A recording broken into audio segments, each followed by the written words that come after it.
Israel launched new attacks on Iranian-backed Hezbollah fighters in southern Lebanon Tuesday, further complicating peace talks between Iran and the U.S. Tehran says they won't make a deal unless Israel backs down. There is the prospect before us, which could happen today, it could happen tomorrow, it could happen next week, that for the first time, certainly in my memory, they have agreed to negotiate aspects of their nuclear program. Israel did pull back from a planned offensive on Beirut, Lebanon's capital, after President Trump called Israeli President Benjamin Netanyahu Monday.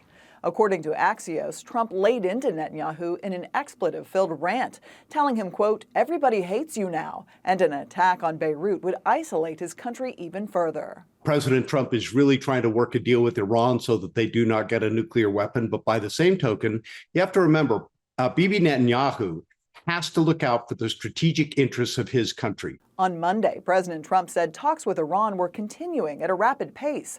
But on Tuesday, Iranian state media said the message exchanged between Tehran and Washington had stopped a few days ago. Senate Democrats pressed Secretary of State Marco Rubio for answers. It has been indecipherable, the information coming from the administration, especially in the past several weeks. The U.S. is also putting severe economic pressure on Iran. The country's yearly inflation rate rose 77% last month, the highest since World War II. In Washington, Caroline Shively, Fox News. President Donald Trump has tapped Federal Housing Finance Director Bill Pulte, a close ally of the Republican president, to be the acting director of national intelligence. Trump made the surprise announcement Tuesday on social media that Pulte would be replacing Tulsi Gabbard, the former Hawaii congresswoman. The president said Pulte will keep his other positions even as he fills in for Gabbard, who resigned last month after revealing her husband's cancer diagnosis. Trump cited Pulte's work at the Federal Housing Finance Agency and his role as chair of the mortgage giants Fannie Mae and Freddie Mac, saying Pulte has, quote, "deep experience managing the most sensitive matters in America, the safety and the soundness of the markets." Pulte's sudden elevation to a role coordinating sensitive national security matters is a sign of how Trump is putting a priority on loyalty over a traditional resume full of previous military and intelligence assignments. It's unclear what national security expertise Pulte has, but he has been a frequent guest on Air Force One as Trump has traveled to Mar-a-Lago, his home and club in Palm Beach, Florida. If formally nominated, Pulte would need to be confirmed by the Senate to hold the position full-time. Muscom received a report of a shooting at 210 Park Avenue in Muscatine. Officers and emergency medical personnel were dispatched immediately. Upon arrival, officers located 4 victims inside the residence. All 4 victims had suffered gunshot wounds and were pronounced deceased at scene. The adult male suspect had left the residence prior to law enforcement's arrival, but was quickly identified as Ryan Willis McFarland, 52 years, Muscatine, Iowa. Officers located McFarland on the Riverfront Trail near the pedestrian bridge. While talking to Ryan Willis McFarland, he took his own life. Officers subsequently located an adult male deceased from an apparent gunshot wound inside his residence at 1509 Mill Street in Muscatine, Iowa. Officers then responded to a business located at 808 Grandview Avenue, where they discovered another male deceased from an apparent gunshot wound. The preliminary investigation indicates the shooting stemmed from a domestic dispute. At this time, all victims are believed to be family members of the deceased. This is what brought Cuba to its breaking point. For decades, Venezuela had been Havana's biggest oil supplier. Then, overnight, its president, Nicolas Maduro, was out of power. The dictator and terrorist, Maduro, is finally gone in Venezuela. People are free. Under U.S. pressure, Caracas pulled the plug on its closest ally, which already had a troubled economy. We would love to see the regime there change. We would like to, that doesn't mean that we're going to make a change, but we would love to see it change. Once the Trump administration threatened tariffs on countries that send oil to the communist-run government, no one dared to come to its rescue. The impact on this island nation of 10 million people has been devastating. Blackouts stretching past 20 hours a day became the new normal in many areas. And while at first there were endless lines at gas stations, they eventually cleared because there's no longer any gas. Food prices spiked, and shortages soon followed. Pagando, pero el doble, el triple, para poder abastecer y satisfacer al pueblo, porque no hay comida. everywhere you look, there are piles of trash, breeding grounds for diseases and despair. Un hombre que trabaja tanto, mira mi dinero, mira, 23 pesos. That's less than $1 US. Add to that tourism grinding to a halt, and you have a perfect storm. Cubans are no strangers to economic hardship. Following Fidel Castro's 1959 revolution, they've endured America's embargo and their own government's disastrous economic missteps. But in my 14 years as a foreign correspondent in this country, I've never seen Cubans suffering to such a degree. Es una cosa lógica, si no hay petróleo no se mueve nada, no se mueve trabajo, industria no se mueve nada. Veremos qué termina todo esto. And that is something I'm hearing again and again from residents, with some unleashing their anger into the streets. Los niños están sin comer, sin ir a la escuela, estamos desesperados. Las mujeres estamos ya hemos bajado 20 libras y los nervios muy mal, porque no tenemos cómo sustentar a los niños. Now U.S. officials say they are seeking a federal indictment against 94-year-old former leader Raul Castro, still believed to wield great power. His handpicked successor says Cuba is preparing to defend against any U.S. attack. It's the closest that Washington and Havana have come to outright confrontation since the 1962 Cuban Missile Crisis. Donald Trump has said he may put a U.S. aircraft carrier right here off Cuba's coast and tell the island's leadership to leave power, that the mere sight of America's military might would be enough to take Cuba without firing a shot.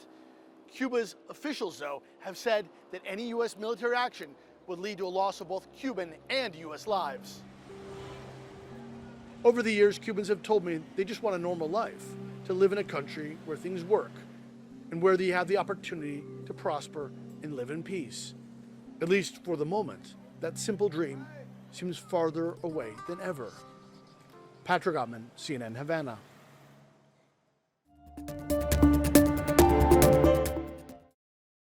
Voters are heading to the polls today in 6 states: California, Iowa, Montana, New Jersey, New Mexico, and South Dakota. The results could shape the future of the Democratic Party, with some big races that will set up key matches come November. Here in California, the state usually draws big-name politicians when it comes to the governor's race, but not this year. It seems like every week a different candidate was, the front runner, and now I think Becerra was the last one that's really the front runner. So, yeah, it's very interesting to watch the close race. The latest polls show Democrat Javier Becerra, who served in the Biden cabinet, out front. Not far behind, Democratic billionaire Tom Steyer and Republican TV personality Steve Hilton. At the end of the day, it helps to have experience. It helps to know how to handle a crisis. And at the end of the day, I better deliver. Meanwhile, Democrats are hoping to make a comeback in Iowa, a state they've struggled to win for years. State Representative Josh Turek and State Senator Zach Walz are facing off in the Democratic primary, both hoping to win the Senate seat currently held by Republican Joni Ernst. Republicans are united around Congresswoman Ashley Hinson, endorsed by President Trump. The Senate's kind of a big deal, and I think Turek probably has a better chance of beating Hinson. And today's primary comes as a new Fox News poll paints a fairly grim picture. 2/3 of voters say words including divided and failing sum up America right now. In Los Angeles, Matt Finn, Fox News.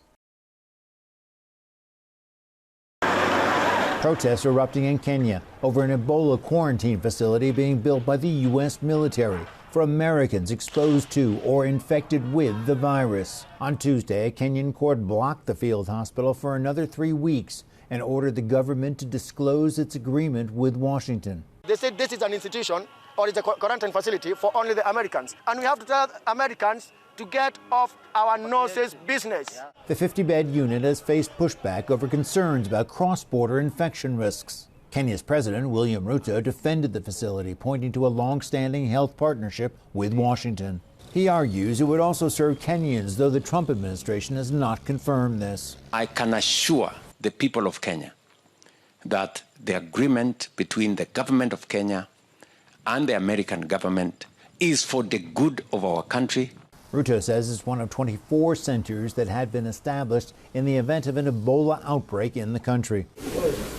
It comes as Ebola continues to spread in the Democratic Republic of Congo, with more than 300 confirmed cases. This week, the government reopened an airport in the hardest hit area after concerns it was cutting residents off from receiving critical supplies. The key is the community. And this should be everybody's business. Every citizen should care. Drug maker Moderna and the University of Oxford say they are researching potential vaccines for this strain of virus. In London, Greg Palcott, Fox News. Why is the weather getting wilder? We just need to look in the mirror. Climate change is affecting our weather in all sorts of different directions. We're getting droughts, we're getting floods, downpours, stronger hurricanes, more wildfires. All of this is connected to climate change. How? As the world warms, the atmosphere warms. And as the atmosphere warms, it holds more moisture. And that moisture and that warmth is energy. It's the seeds of storms. In addition, the jet stream, which is the atmospheric rivers above us that push our weather systems around us, is getting slower because of climate change. And when the jet stream gets slower, on one part of the jet stream, it'll just keep raining and raining and raining. And on the other side of the jet stream, it's going to be hot and dry. But weather always has had extremes. So how do we know that climate change is part of this? Scientists know because they study what happens. They use computer simulations to say, let's create a fictional world where everything is exactly the same, except that there's no human-caused climate change. So you change that one little variable, and then they compare the two things. And when they do that, often, but not always, they find that climate change has made the extreme weather stronger or more frequent. But it doesn't always.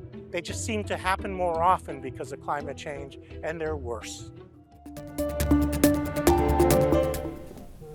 It's a terrifying scam, getting a phone call and hearing the desperate pleas for help from what sounds like a loved one. It's a horrifying scenario that Deborah Del Mastro knows all too well. In the beginning, it was the panic attack. The California mom says she received a phone call from an unknown number. When she answered, she heard a man's voice saying her 37-year-old daughter had been kidnapped by a Mexican cartel and demanded $20,000 for her release. And then she hears her daughter's voice pleading for help. It sounded just like her. But it wasn't her daughter. Instead, scammers used AI to mimic her daughter's voice. It's known as an AI voice cloning scam, and these types of hoaxes are easy for scammers given the technologies available. Fraudsters can use AI to steal and clone your voice, making it nearly indistinguishable from the real thing. My daughter's voice said back to me, "I'm so sorry, Mom, I love you." Del Mastro says she wired the scammers around $5,000 because that's all she could get at that moment, and said it could have been worse. But that's money she says she now can't get back. As a parent, when you truly believe that your child, adult child, is in distress, in terror, distress like that, you'll do anything. That desperation and panic is what scammers rely on because panic can outweigh reason. That's why experts say to take a moment to recognize the red flags. Try and contact your loved one through other means like a text message or call from another phone. Experts also recommend families establish code words to help verify each other's identity in situations like this one. For Consumer Watch, I'm Jen Sullivan. Amazon Prime Day is moving back to June. In recent years, it was in July. But this year will be June 23rd through the 26th. Amazon says because of the World Cup and July 4th, 250th anniversary of the U.S., it was the best week to hold Prime Day. Amazon's competitors are expected to respond with their own sales this month. A couple of retailers are reporting upbeat business for the recent quarter. Dollar General sales rose. Shoppers were looking for affordable essentials. It is raising expectations for the year, and the stock is higher. Also, Victoria's Secret is seeing its business turning around, helped by new, more comfortable styles and demand for its Pink brand for teens and young adults. And Olive Garden is offering free dessert for customers in the know. The home of the never-ending pasta bowl is encouraging customers to sign up for its loyalty program called eClub to get a free dessert on their birthday. Customers can get their free dessert with a digital coupon, but they are required to order an entree. On top of the B-Day desserts, the eClub program has exclusive offers, updates, and special coupons tailored to customers' preferences. CJ Papa, Fox News. The weather is warming, the sun is shining, and many are chasing that summer tan. But it comes with a cost. People are looking at that kind of bronze glow and feeling like it's a sign of health. But what we really know is that all tans are a sign of DNA damage. Dermatologist Dr. Spencer Dunaway with The Ohio State University Wexner Medical Center says tanning exposes skin to dangerous UV radiation, which increases a person's risk of developing several cancers, cataracts, and can cause premature skin aging. Indoor tanning through a tanning bed or sun lamp can be even more dangerous, in some cases emitting UV radiation up to 15 times the strength of the midday sun.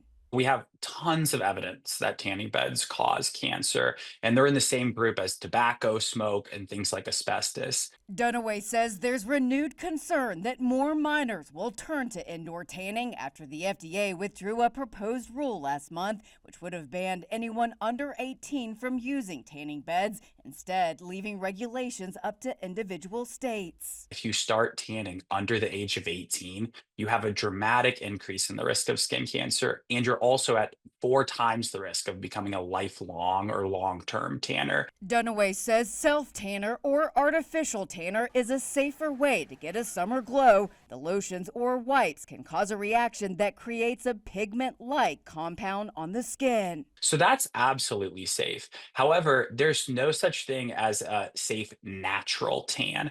For Health Minute, I'm Mandy Gaither.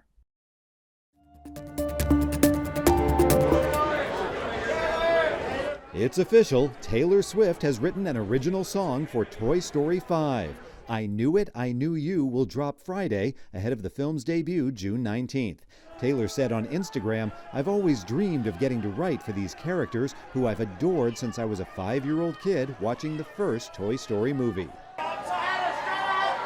Anna Kendrick is returning to the director's chair. She'll take the helm of The 7 Husbands of Evelyn Hugo, based on the novel by Daisy Jones and the Six author Taylor Jenkins Reid. Kendrick made her directorial debut with 2024's Woman of the Hour. Here's a perfect family outing. The new edition of Cat Video Fest is headed to theaters for a limited run beginning August 6th. A portion of ticket proceeds benefits local cat-focused charities, animal welfare groups, and shelters. Check locations and showtimes at catvideofest.com. In Hollywood, I'm David Daniel. I could tell within 2 minutes of meeting you, you are not just some boy band guy. And you are too good for that wedding band. A post-wedding jam session turns into a stolen song in Power Ballad. You don't recognize it? Should I? Yeah, of course, yes, you should. That's my chorus and verse. I wrote that song. When? One of the great things that happens sometimes with being an actor is you get to play a role and be somebody for a while that, is not you. And this was a really fun thing to tackle, and it was, a little nerve-wracking. To write a song without you. It was kind of a dream role in a lot of ways. I think that people are imperfect. That's just how it is. And sometimes we ask ourselves that question: how far would we go to get everything we ever wanted? And that's the question that Danny, I think, is asked in this movie. Having my name on that song would have changed my life. Copyright is a relatively recent concept. And it was a lot of it originally was to do with like the Bible, where you would copy the Bible, and then somebody said, but the guys copying the Bible have done a really nice job. You should pay them something if you're going to copy their copy. It's been a really interesting sort of world of how do you say somebody stole my idea, and that's endlessly interesting to me. This song changed my life.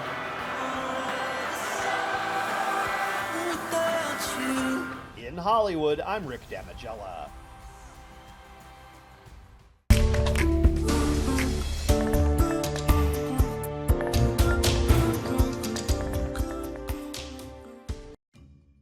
A recent restoration went viral after taking place inside a shopping center in Milan, Italy, described as one of the oldest in the world. It wasn't a structural renovation, but instead restorative work on a floor tile mosaic of a bull whose privates had been worn away completely by visitors exercising a bizarre local tradition.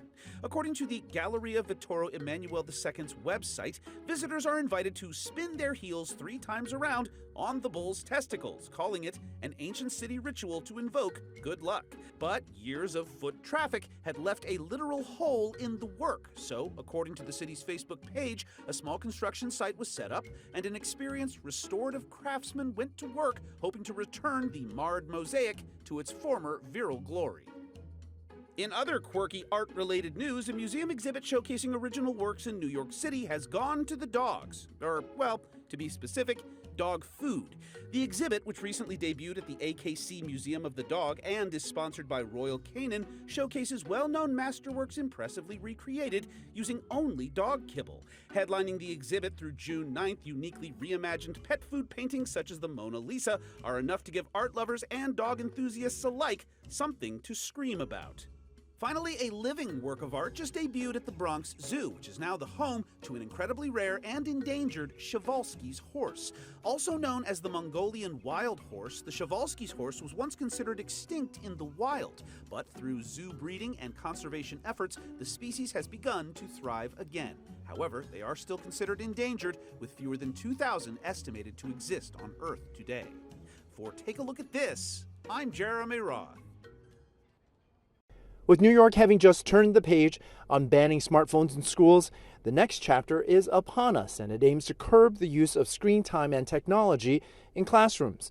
While celebrating the completion of New York's first phone-free school year Monday, Governor Kathy Hochul indicated she's now considering acting on concerns about the overuse of individual laptops and iPads being used for young children in early elementary school classrooms. I'm learning a lot as a parent and grandparent, also, about devices for the younger students. Screen time can impact children cognitively, mentally. It can impact their attention span, and it can absolutely impact their socialization as well. Childhood developmental expert Dr. Nava Silton is amongst those who say it is critical to cut back screen time in schools.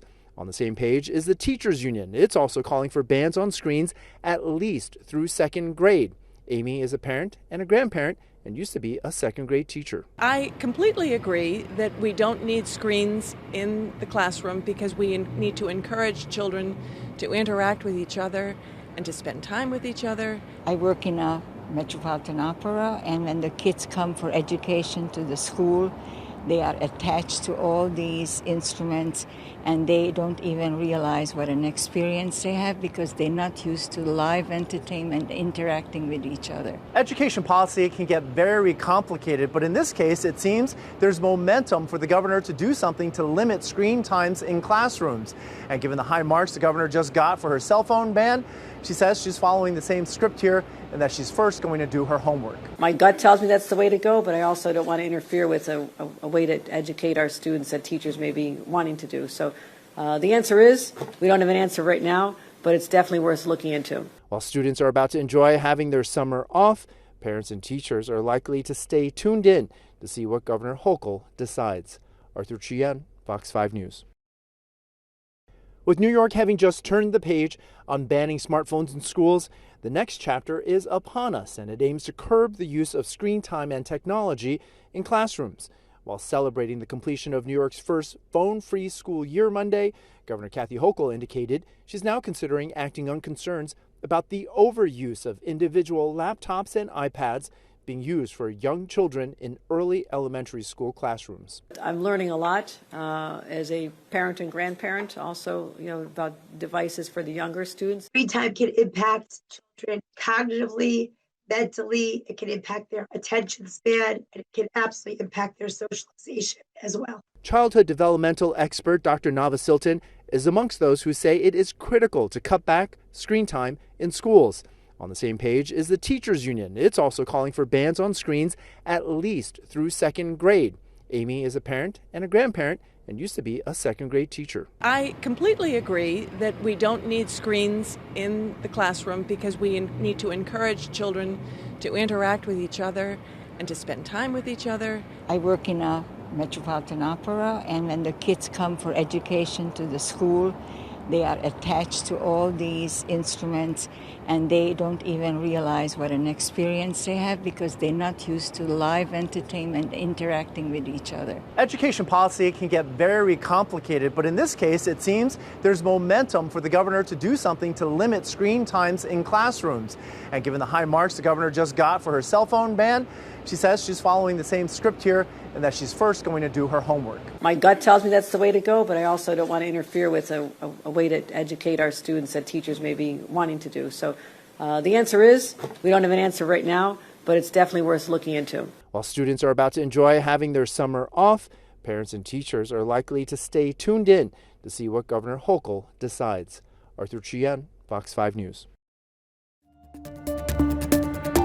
Fox 54 Plus has your news, sports, and weather. Start your evening with Fox 54 at 5:30, delivering the latest headlines and live reports straight from the scene. Then, stay informed with Fox 54 News at 9, featuring your Tennessee Valley certified most accurate weather impact team, tracking everything from tornado threats to traffic delays during severe weather. Fox 54 Sports Extra brings you more of what sports fans crave, with deeper insights, expert analysis, and all the action that matters most. On Fox 54 Plus, you'll also find Alabama politics, plus 24/7 weather radar and real-time forecasts to keep you ahead of the storm. Looking for a quick recap? Don't miss Fox 54 Week in Review, highlighting the biggest stories of the week. Jumpstart your morning with Morning Rush, fast-paced news updates featured with uplifting stories from across the globe. Get your entertainment fix with Getting Real, where we break down movie reviews, top 10 lists, and spotlight the newest film. Die Hard fan? Locked On Sports dives deep into the Crimson Tide, the Tigers, college rivalries, and pro action. True crime warrior style? Killer Cases brings you gripping real-life stories that stick with you. Hungry for more? Cooking with Style serves up mouth-watering recipes that are easy to make and impossible to resist.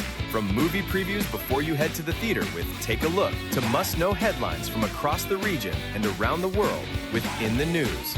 Watch all of these shows on demand and also on the Fox 54 News app, available on Android and iOS devices, streaming 24/7.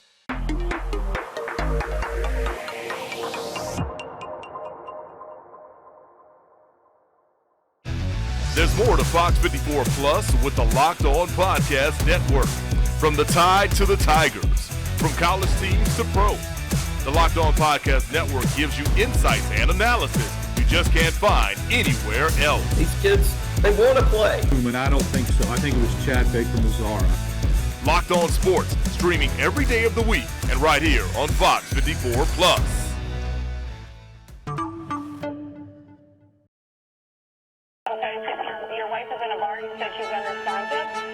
This is what he's going to tell you. Trying to find the first place to put a body. No, sir. The only thing they could do was kill him. Be the jury and to find the defendant